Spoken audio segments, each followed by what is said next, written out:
ప్రభుత్వం విద్యార్థుల జీవితాలతో ఆడుకోవద్దని తెలంగాణ జనసేన పార్టీ నేత శంకర్ గౌడ్ అన్నారు. తెలంగాణ ఇంటర్మీడియట్ బోర్డు విద్యార్థుల భవిష్యత్తును అగమ్య గోచరంగా మార్చడం దారుణమని ఆవేదన చెందారు. ఇంటర్ ఫలితాలు ప్రకటించాక 18 మంది విద్యార్థులు ఆత్మహత్యకు పాల్పడడం బాధాకరమన్నారు. దానిపై జనసేన పార్టీ తీవ్రంగా వ్యతిరేకిస్తుంది. ఇటువంటి చర్యల వల్ల అనేక మంది గతంలో మీరు ఈ రాష్ట్రం గురించి బలిదానాలు ఎన్నో జరిగాయి. అదే రకంగా ఇప్పటికీ ఆ బలిదానాలు ఈ రకంగా జరగడం చాలా బాధాకరం. ఈ పిల్లలు ఏదైతే ఫస్ట్ ఇయర్ పిల్లలు ఏదైతే ఉన్నారో వాళ్ళకి మీరు భరోసా కలిగించి ఈ ప్రభుత్వం ఇమీడియట్గా చర్య తీసుకోవాలి. ఇమీడియట్గా వాళ్ళ ప్రాణాలని రక్షించే పూర్తి బాధ్యత ప్రభుత్వందే. మీరు భరోసా ఏ రకం కల్పిస్తారనేది ఈ ప్రభుత్వం మీరే చూడాలి.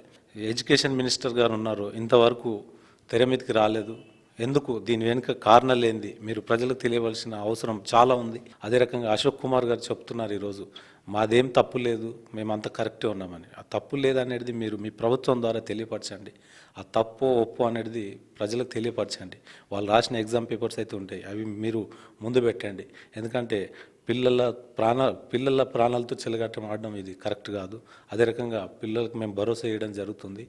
మేము జనసేన మీకు అండగా ఉంటాం. ఇంటర్ బోర్డులో జరిగిన అవకతవకల వల్ల ఇవాళ పిల్లల ప్రాణాలు పోవడం మాకు ఎంతో కలిచివేసింది మనసు.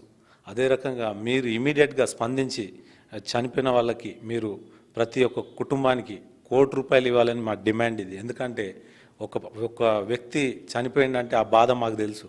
మీరు ఇదే రకంగా చేసినట్టయితే మేము చాలా పెద్ద ఎత్తున ఉద్యమం చేస్తాము. యావత్తు రాష్ట్ర వ్యాప్తంగా 33 జిల్లాలలో పెద్ద ఎత్తున మీ మీద వ్యతిరేకత పవనాలు ఇప్పుడే వస్తున్నాయి. మీరు ఇప్పటికైనా గమనించండి. మీరు ఇమీడియట్గా స్పందించి మహిళలపై మీరు దూరస్థంగా